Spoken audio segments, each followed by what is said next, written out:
Hello, and thanks for clicking on the video. In this video, I'm going to smash together two things I love, Warhammer and Monster Hunter. And I'm going to paint this lizard boy just like a Tigrex. If you don't know what a Tigrex is, give it a Google. They look super cool, they're yellow and blue, and it's a wyvern that looks like a T-Rex and a tiger. This time, I'm going to be starting with the base and showing you how I build and prepare that. For the base, I've got three main considerations. The first consideration is the structure, which I'm going to be mainly making with these bits of cork. The second consideration is the colors of the model and how the colors of the base are going to complement that. So knowing that my model is going to be yellow and blue, I need to pick colors that aren't the same as that, so it doesn't look too samey. And the overall third consideration is going to be how the miniature actually sticks to the base itself. How's it going to stand on the two parts? These feet are both flat, so they have to be stood on the same level of elevation, but I still want to create different levels of elevation on the base. The first thing that I do is I start playing around with different pieces of cork that I have and placing on the base to give myself some ideas and to inspire myself with a shape that I like. After a bit of testing and playing around, I found that these two pieces were probably going to be the ones that I wanted to use. Although they both have right angles, so I'm going to need to chop those off and make sure that everything looks a bit more rounded and natural. I then marked out the shape of the base roughly on the cork to make sure that I could cut off any of the straight edges that wouldn't look natural. And then it was just a case of taking the snippers and cutting away the cork carefully until I had a shape I was happy with. When I was happy with the shape of both cork pieces, I added them to the base to test how they would look together. And they looked good, so I decided to slap some glue on and stick everything down. Off camera, I decided to add a couple of extra bits of cork sticking up at different angles to give this base its own unique feel. The last step of preparation for the base is to add a texture paste all over to make sure that those cork textures get covered a bit so that we can't just see two obvious pieces of cork on the base. I picked up a new neutral texture paste that I'm going to be using for this. It's from AK 3rd Gen, and I easily applied this all over the base. And then I had to let it dry, so it's time to move on to the main miniature. While I primed the mini, I kept the shield separate by just sticking it on with a bit of grey blue tack, as I thought that would make it easier to paint both the shield and the arm and get around to different parts of the model. I specifically picked up Nazdreg Yellow for this paint job. And whilst I don't use contrast paint that often on this channel, it's not because I don't like it. I think contrast paints are really cool and useful. And I was quite excited to mix in a little bit of contrast medium and apply this all over the miniature to give me a nice, quick and easy base coat. There is something just so satisfying about adding a contrast paint to a model and watching all the definition appear. Because the seraphon have loads of scale detail all over them, they are the perfect models for things like contrast paints. And in no time at all, I had a yellow base coat with brown in the recesses. Now I'm going to try using something else that I got new, and that is these true metallic metal paints from Vallejo.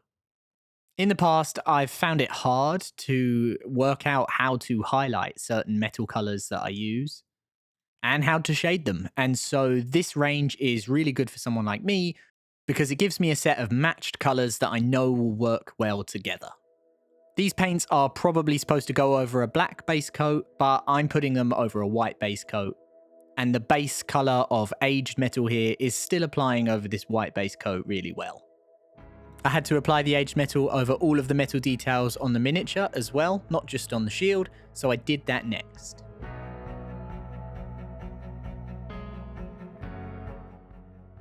After I applied the metal base coat to the whole miniature, I stopped to have a look, and I wanted to be able to show on camera here what this looks like, and I think it looks really good. Next up, I had to decide on some colors. I've got some other details here, like the handle of the spear and the little ornaments dangling from around and the ropes, and I had to decide what colors I was going to make those. Initially, I went for a big, bold burst of red on the spear handle, but I'm going to change that later. For the ropes connecting the various bits of armor around the legs, I just went for a nice dark desaturated brown. I was being a bit bold with my color choice here, and I decided to add a blue violet to all of the little ornaments hanging off of this miniature. But I instantly regretted my decision and decided to repaint them all red very quickly. There's nothing wrong with blue-violet, it just was not matching any of the other parts of the miniature. Because I swapped these ornaments back to red and I quite like the colour of that, I thought I've got to change the spear handle from that colour. So that's why I repainted the spear into a different kind of brown. The reason I chose red and I wanted it on the model is because when the Tigrex enrages in Monster Hunter, it has a little bit of red showing in veins up the arms and around the head. And I thought it would be nice to include a bit of an element of that. Even though it makes this colour scheme very primary colour focused, I still wanted to do it. Looking at the underside of a Tigrex, it's quite difficult to tell exactly what colours I should use. In some references, it's a really pale beige underbelly, and in others, it's like a slightly darker, brownier red. And I chose to go with the latter for my paint scheme. So I began by applying a reddish, pinky skin tone, and I think the paint I used was Moonstone Skin from the Army Painter Fanatic range. I then painted on top of that with decomposed flesh, making sure to leave a bit of the Moonstone Skin on the edges and in the recesses.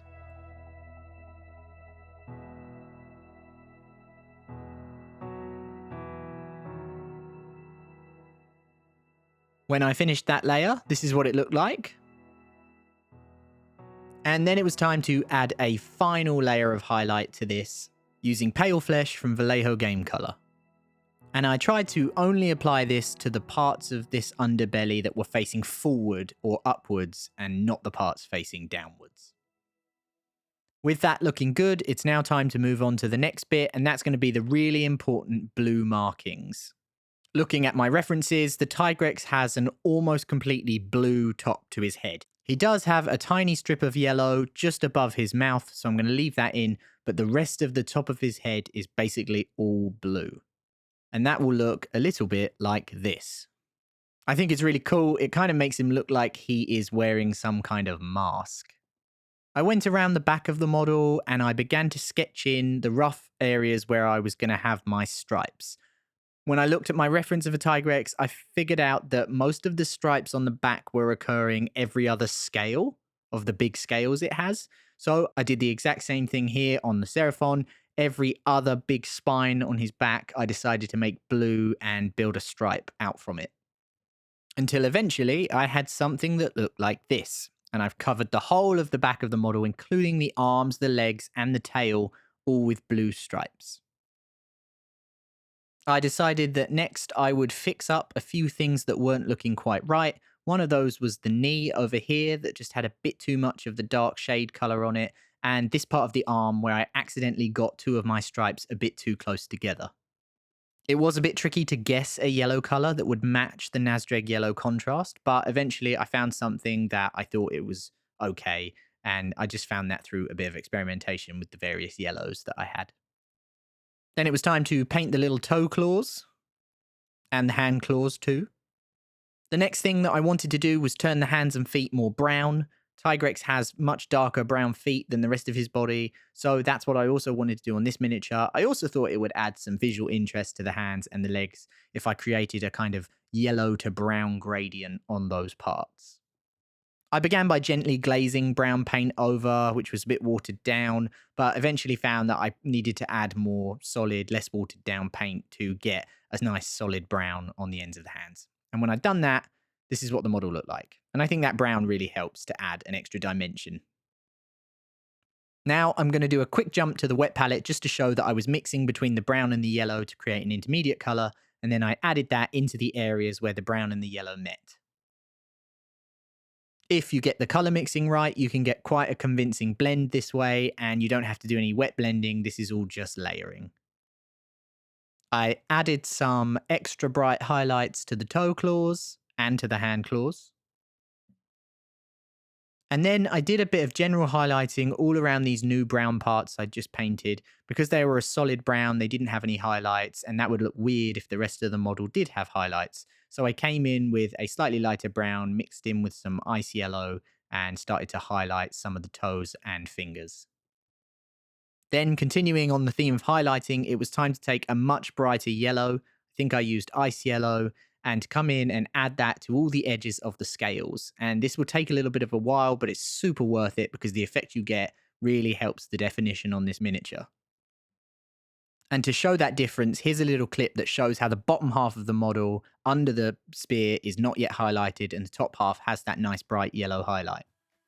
The blue stripes on the model would look a little bit weird if they didn't get highlights because that would make them very flat in comparison to the yellow parts, so I began to highlight up the blue parts with brighter blues.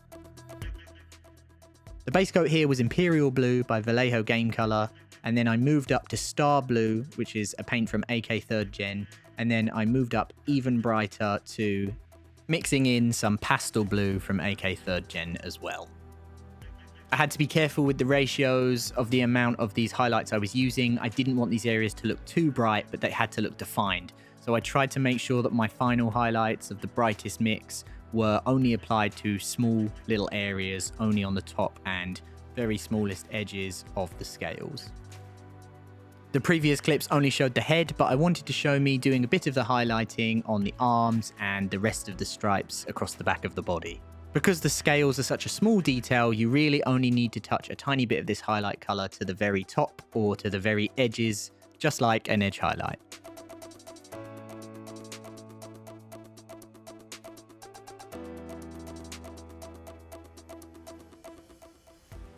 With all the blue highlighted and looking pretty cool, I could move on to some of the finer details and highlighting things like the ropes that help hold the armor on. I used the Army Painter Fanatic Browns kit for this. I used Brigandine Brown, and then I highlighted up to Leather Brown, and then one of the brighter browns in that Hexad. I've said it before on the channel, but I really like a nice warm orangey highlight to reds, at least most of the time. So here I wanted to add in some orange, but you've got to be careful with how much orange you add because you don't want it to be too orange. Although for tiny little edge highlights on red, you can get away with a little bit of orange because it doesn't look overall orange. It just looks like an edge highlight, which is very thin.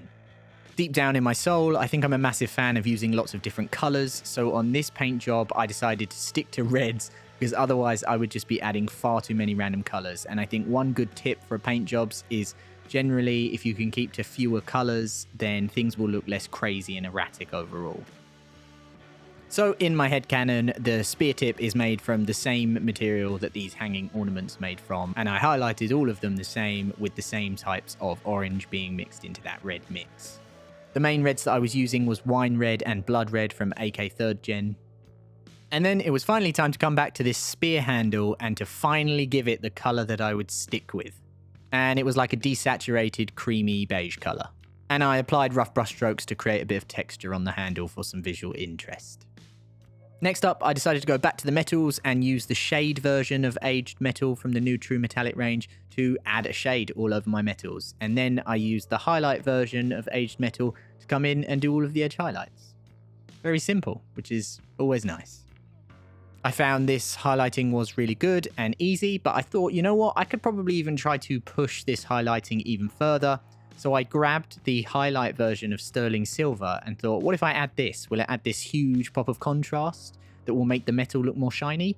I don't know, but I did it and actually didn't look that bad. So I went with it on just a few select and small areas. I definitely did not add this to large areas. It would probably overpower everything else if I added too much.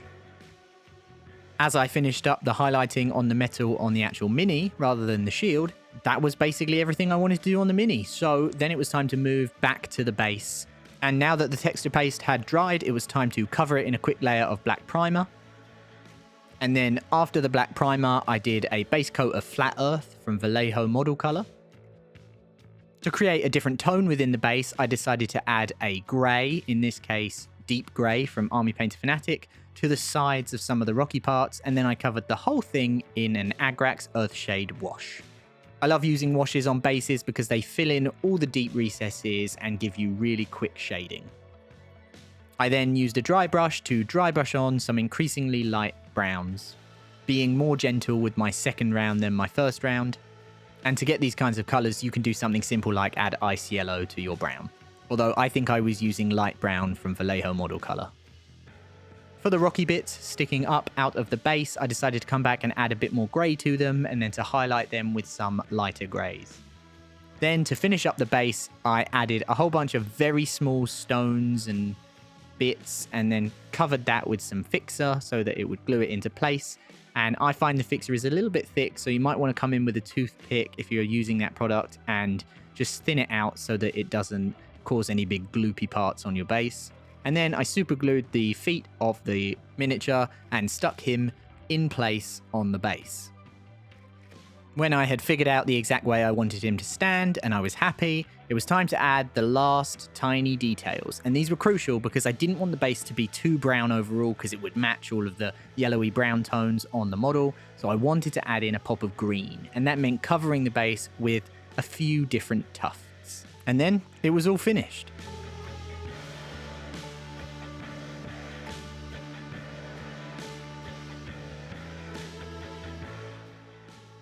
I hope you'll agree with me in thinking that this is really cool. I'm really happy with how this scheme turned out. It looks a bit like a Tigrex, so that's a win.